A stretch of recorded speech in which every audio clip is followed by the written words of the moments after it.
TCS job 40,000 জন fresher নিয়োগ করতে চলেছে টিসিএস। বিরাট পরিকল্পনা রতন টাটার সংস্থার। কি রয়েছে আজকের এই প্রতিবেদনে জানতে অবশ্যই শেষ অবধি ভিডিওটা দেখবেন।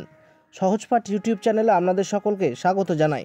চাকরি প্রার্থীদের জন্য দারুণ খবর। রতন টাটার সংস্থা টিসিএস তথা টাটা কনসালটেন্সি সার্ভিস এই চলতি বছরে প্রচুর সংখ্যক কর্মী নিয়োগ করতে চলেছে। এই সংস্থাটি আগের বছরই 5,000-এর বেশি কর্মী নিয়োগ করেছিল। টাটা কনসালটেন্সি সার্ভিস তথা টিসিএস এই চলতি বছরেই 40,000 ফ্রেশার্সকে নিয়োগ করতে চলেছে, এমনটাই সূত্রের খবর। যারা অনেক দিন ধরেই একটি ভালো চাকরির খোঁজ করছেন তাদের জন্য এটি একটি দারুণ সুখবর বলেই মনে করা হচ্ছে। 2024 সালেরই এপ্রিল থেকে জুন মাস পর্যন্ত প্রতিদিন 16 জনকে চাকরি দিয়েছে টিসিএস, অর্থাৎ গত 3 মাসে 5,452 জনকে চাকরি দিয়েছে টিসিএস। বর্তমানে টিসিএস কোম্পানির কর্মীর সংখ্যা 6,06,998-এ গিয়ে দাঁড়িয়েছে।